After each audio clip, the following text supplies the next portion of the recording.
Hello, hello, hello, hello, lovers. Hello, it's Monday, and that can only mean one thing in our world. Yes, it is Mjolo Mastery O'Clock. Welcome to this week's episode, session, discussion, conversation. And unfortunately, I am pre recording this because the time that we're supposed to go on, Facebook seems to be down, every other app is working on my side, except I can't have access to Facebook. And I've asked a couple of people, and they're saying it's the same. So, unfortunately, we won't be able to have a conversation, a live conversation on Facebook. But you are more than welcome to leave your comments for me in the comment section. And this is going to be staying up on my YouTube channel for as long as you want to come back to it. So, that's why it's pre recorded today and we're not having that conversation.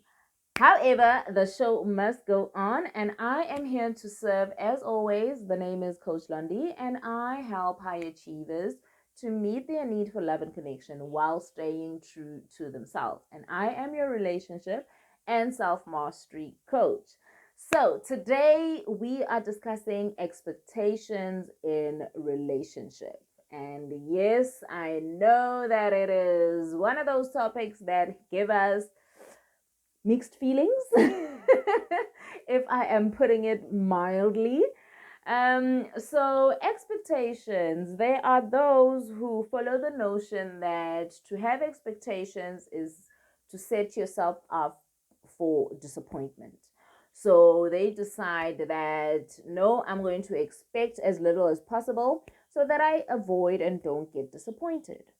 And then there are those who approach the topic of expectations in their relationship with a sense of, I'm walking in expectations in hand, very clear about my expectations, very unapologetic about my expectations, because I refuse to settle for less. So if I don't have any expectations in relationships, then I am going to set myself up for failure, and I could be settling because I'm unclear about what I want, and I want to make sure that I get clear on what I want. So at some point in our lives and in our relationship experiences, we've all had some or other form of experience around expectations. So don't be shy to let me know. Are you, number one, the person that says zero expectations equals zero disappointment? Or are you saying there is no way I'm letting go of expectation because that's how I avoid settling for less? So let me know. Which one are you? Which one what's your notion when it comes to expectations in relationships? So, whichever one you are, here are some real facts. So, these conversations, my promise to you was short, insightful, and impactful. So, I'm going to impart all of that on you right now around the idea of expectations. So, this is what expectations do, and this is where they come from. So, expectations are part and parcel of egoic based type of love. That's the attachment based kind of love that is opposite of connection, that is opposite of true and authentic love, which is what we all ultimately want to experience within our relationship. So when we lead with expectations first, whether we are avoiding expectation or whether we are trying to have our expectations met, we are more prone to having an attachment based type of relationship. So, what does that mean? What is an attachment based type of relationship? So, that is a relationship that is prone to codependency. That's a relationship where you're using your relationship as a means and as a source and as a resource of to validate your self-esteem. So you depend on your relationship for your self-esteem. You also are in a relationship where there is neediness and clinging towards your partner. So those are the most obvious characteristics of an attachment-based type of relationship. And how do you assess? So if you just take a quick look and a quick assessment at your relationship at the moment, you identify an attachment or egoic based type of relationship where if your partner has activities or interests that don't involve you or don't include you, and they partake in these interests and activities, you feel frustrated or you respond with jealousy because you want to be there involved. We must do it together. Why are you spending so much time watching series? Why are you spending so much time playing video games? Why are you spending so much time at work? Why are you spending so much time with your friends? Why are you spending so much time with the kids? So those type of things where you feel like time apart from your partner is more or serves more of a problem, or indicates that they don't want to be with you if they do anything for prolonged periods of time that doesn't involve you. Another way to see is if you are in a relationship and where you are fearful of your partner losing interest in you, or you fear that you may lose interest in your partner.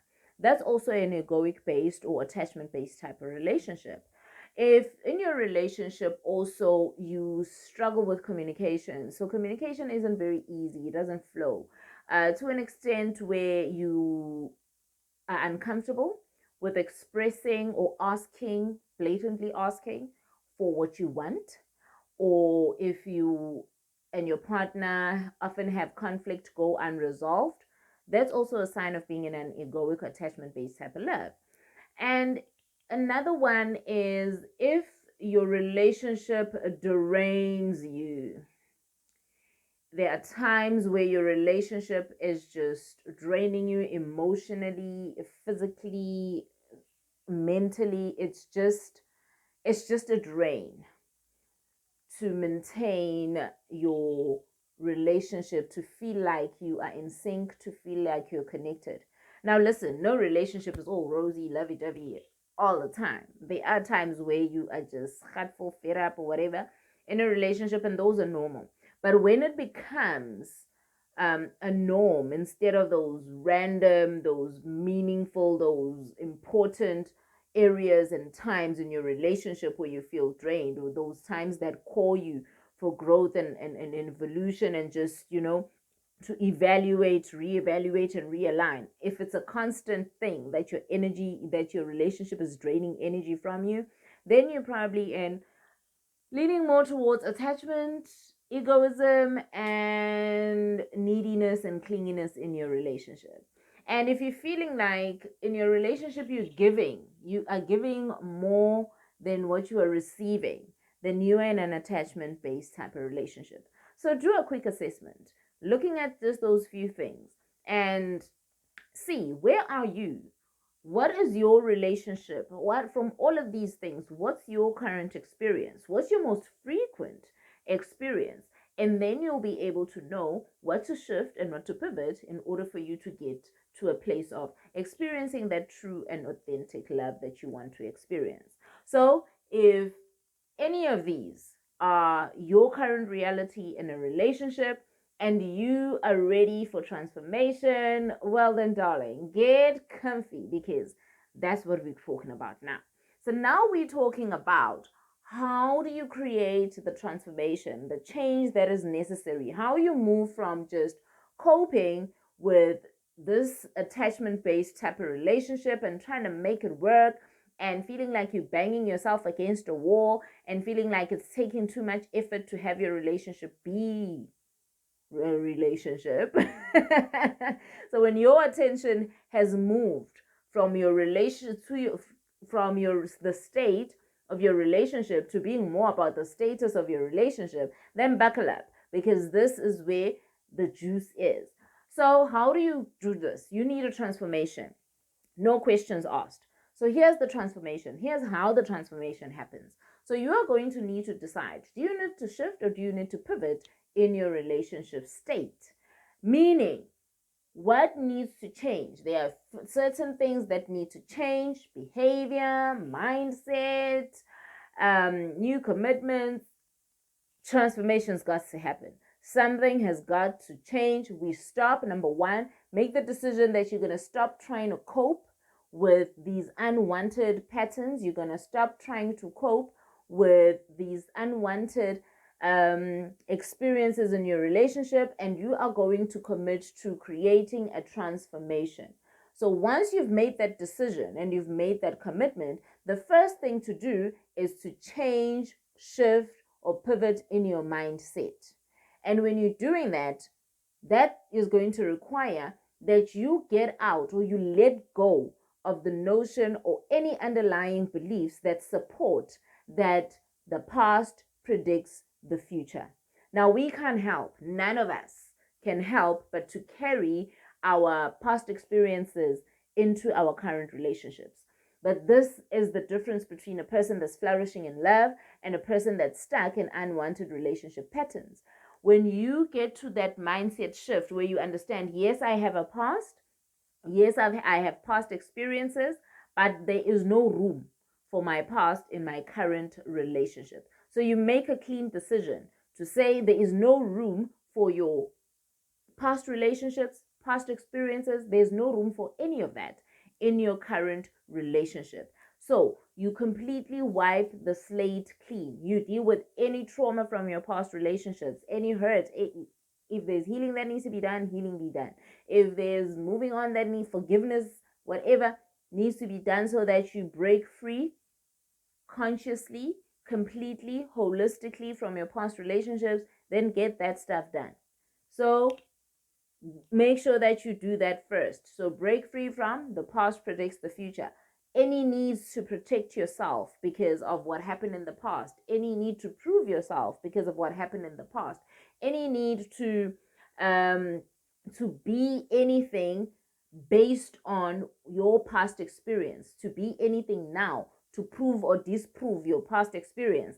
Let go of all of that. So that's the first thing. And then the second thing, if you want to create the transformation so that you can flourish in love, then the second thing is be vision led and purpose driven in your relationship.